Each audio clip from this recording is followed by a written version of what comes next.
Hi friends, ನಮ್ಮ YouTube ಚಾನೆಲ್ಗೆ ಸ್ವಾಗತ. ಫ್ರೆಂಡ್ಸ್, ಏರೋಪ್ಲೇನ್ನಲ್ಲಿ ಥರ್ಮೋಮೀಟರ್ ತೆಗೆದುಕೊಂಡು ಹೋದರೆ ಏನಾಗುತ್ತದೆ, ಯಾಕೆ ಈ ಥರ್ಮೋಮೀಟರ್ ಅನ್ನು ತೆಗೆದುಕೊಂಡು ಹೋಗಲಿಕ್ಕೆ ಆಗೋದಿಲ್ಲ ಅಂತ ಹೇಳಿದ್ರೆ ಇಲ್ಲಿ ಒಂದು ಇಂಟ್ರೆಸ್ಟಿಂಗ್ ಫ್ಯಾಕ್ಟ್ನ ಇದೆ. ನಾವು ನೋಡಿರ್ಬೋದು, ಎಷ್ಟೆಲ್ಲ ದಿನನಿತ್ಯ ಜನರು ಪ್ಲೇನಲ್ಲಿ ಓಡಾಡ್ತಾನೆ ಇರ್ತಾರೆ. ಆದರೆ ಈ ಥರ್ಮೋಮೀಟರ್ ವಿಷಯ ಬಂದರೆ ಈ ಥರ್ಮೋಮೀಟರ್ ಅನ್ನು ಯಾಕೆ ತೆಗೆದುಕೊಂಡು ಹೋಗಲು ಬಿಡುವುದಿಲ್ಲ, ಇವತ್ತಿನ ವಿಡಿಯೋ ಮೂಲಕ ತಿಳಿಯೋಣ. ಹಾಗಾದ್ರೆ ವಿಡಿಯೋವನ್ನು ಪೂರ್ತಿಯಾಗಿ ನೋಡಿ. ಈ ಥರ್ಮೋಮೀಟರ್ ಅಲ್ಲಿ ಮೆರ್ಕ್ಯುರಿ ಎಂಬ ರಾಸಾಯನಿಕ ಪದಾರ್ಥ ಇರುತ್ತದೆ.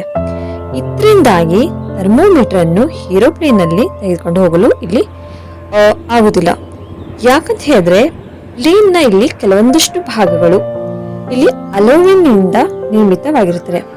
ಒಂದ್ ವೇಳೆ ತಪ್ಪಾಗಿ ಈ ಮೆರ್ಕ್ಯುರಿ ಎಂಬ ಪದಾರ್ಥವು ಅಲ್ಯೂಮಿನಿಯಂ ಜೊತೆಗೆ ಸಂಪರ್ಕವಾದರೆ ಆ ಭಾಗವು ತುಕ್ಕು ಹಿಡಿಯಲು ಆರಂಭಿಸುತ್ತದೆ ಮತ್ತು ಇದು ಕರಗಿಸುವಷ್ಟು ಶಕ್ತಿಯು ಕೂಡ ಇದೆ.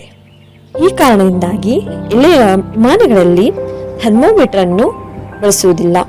ಫ್ರೆಂಡ್ಸ್, ಗೊತ್ತಾಯ್ತಲ್ಲ ಥರ್ಮೋಮೀಟರ್ ಅನ್ನು ಯಾಕೆ ವಿಮಾನದಲ್ಲಿ ತೆಗೆದುಕೊಂಡು ಹೋಗಲು ಆಗುವುದಿಲ್ಲ ಅಂದ್ಕೊಂಡು. ಹಾಗಾದ್ರೆ ವಿಡಿಯೋ ಇಷ್ಟವಾದಲ್ಲಿ ಲೈಕ್ ಜೊತೆ ಸಬ್ಸ್ಕ್ರೈಬ್ ಮಾಡಿ. ಧನ್ಯವಾದಗಳು.